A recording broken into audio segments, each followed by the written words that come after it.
안녕하세요. 오늘 저희가 살펴볼 자료는 여러분께서 보내주신 대화 녹취록인데요. 와, 여기 정말 재밌는 얘기가 많더라고요. 플러터 웹 개발 경험부터 시작해서 헤이티오스, 좀 생소한 API 디자인 패턴 얘기도 있고요. 네, 그렇죠. 거기에 뭐 3D 프린팅 활용법, 소소한 일상 얘기까지 정말 다양했습니다. 네. 그래서 오늘 저희는 이 대화 속에서 기술적인 부분, 또 공감 가는 부분들을 쏙쏙 뽑아내서 여러분께 좀 더 깊이 있는 시각을 전해드리려고 합니다. 맞습니다.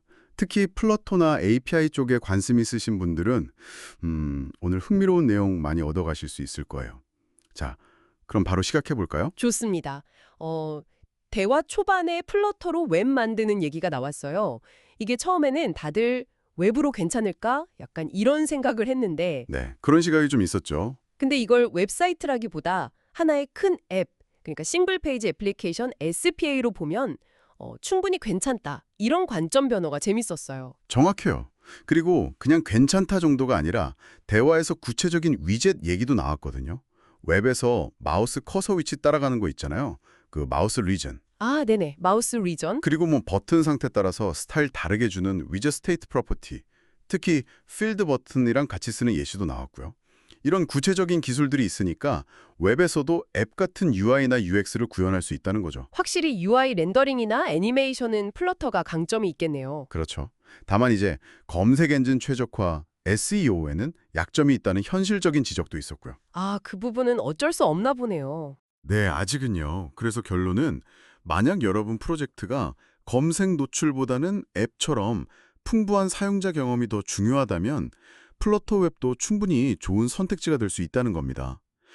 그리고 다트가 웹 어셈블리 WASM으로 컴파일되는 방향으로 가고 있다는 언급도 있었는데 네네. WSM이요. 이게 성능 개선에 대한 기대감을 높이는 부분이죠. 브라우저에서도 빠르게 돌 수 있게 되는 거니까요. 그렇군요. 아, 그리고 대화 중간에 다트 최신 문법 얘기도 잠깐 나왔잖아요. 네, 맞아요. 다트 3.8, 플러터 3.22 업데이트 관련해서요. 네, 그 사이즈 박스 하이트 10 대신에 그냥 10점 하이트 이렇게 쓰는 거요. 정수형 확장. 맞습니다. 그런 거나 뭐 이넘 쓸 때 이넘 네임 점 밸류 대신 그냥 점 밸류 이렇게 축약해서 쓰는 거. 아, 그러네. 이런 작은 변화들이 코드를 훨씬 간결하게 만들어주거든요. 뭐랄까, 가독성도 좋아지고요. 플러터 웹처럼 UI 코드가 복잡해질 수 있는 경우에 이런 게 도움이 많이 되죠. 확실히 코드 깔끔해지는 건 좋네요. 자, 그럼 이제 완전히 다른 주제로 넘어가서 API 설계에 대한 좀 깊은 얘기가 있었어요. 헤이티오스. HATOAS. 네, 헤이티오스.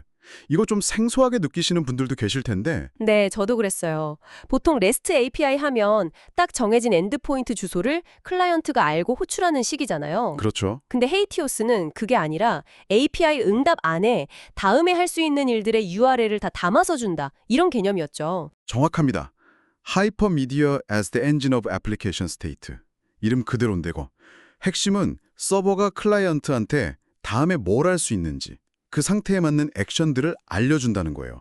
알려준다. 네. 그래서 클라이언트는 고정된 주소로 외울 필요 없이 그냥 서버가 주는 응답 안에 링크스 같은 필드를 보고 다음엔 이걸 호출하면 되는구나 하고 따라가는 거죠. 대화에서 은행 업무 예시가 나왔던 것 같아요. 맞아요.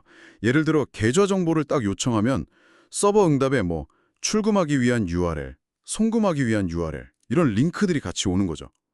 그럼 클라이언트는 그 링크를 보고 다음 요청을 보내고 뭐 경우에 따라서는 거래를 위한 액세스 URL을 또 받아서 최종 호출하고 이런 흐름이에요. 오, 되게 신기하네요. 웹 서핑하는 느낌이랑 비슷한데요. 링크 타고 계속 이동하는 거. 비유가 좋으시네요. 딱 그런 느낌입니다. 장점은 역시 클라이언트랑 서버 간의 결합도가 낮아진다는 거예요. 느슨한 결합. 아, 결합도. 네.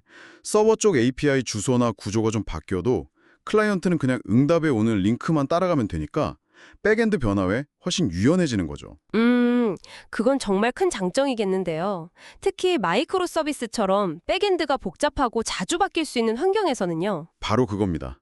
그런 환경에서 클라이언트 쪽 로직을 단순하게 유지하는 데 도움이 될 수 있어요. 근데 단점도 있겠죠. 매번 가능한 액션 링크를 다 보내줘야 하면 응답 데이터 크기가 커지거나 트래픽이 늘어날 수도 있을 것 같은데요? 예리하시네요. 맞습니다. 트래픽 증가는 분명 단점으로 지적될 수 있어요. 그리고 처음 배울 때 약간 학습 곡선이 있다는 점도 고려해야 하고요. 모든 상황에 맞는 만능 해결책은 아니죠. 그렇군요. 장단점이 확실하네요. 자, 이제 기술 얘기는 잠시 접어두고 3D 프린터 활용 얘기.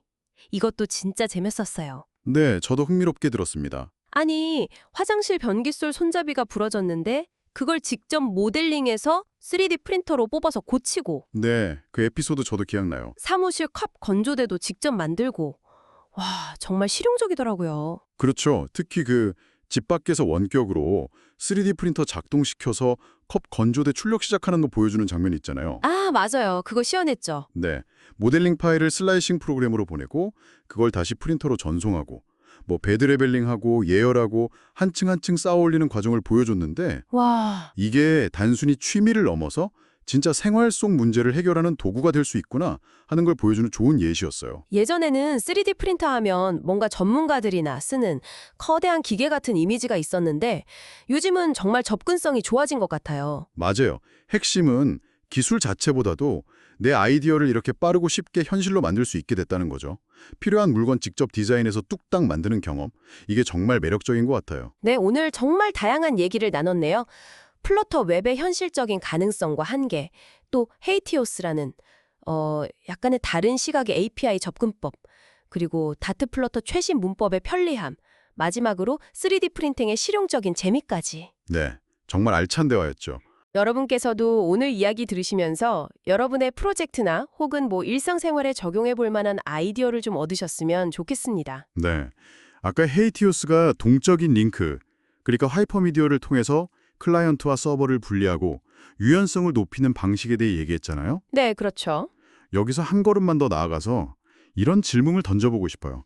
꼭 API 설계가 아니더라도 여러분이 만들고 있는 시스템의 다른 영역에서도 혹시 이런 하이퍼미디어 방식, 그러니까 다음에 뭘 해야 할지 필요한 정보가 뭔지를 동적으로 전달함으로써 각 부분 간의 의존성을 낮추고 전체 시스템의 유연성을 더 높일 수 있는 부분은 없을까요? 오, 시스템 전체의 유연성이라 흥미로운 질문인데요. 네, 한 번쯤 고민해 보시면 좋을 것 같습니다.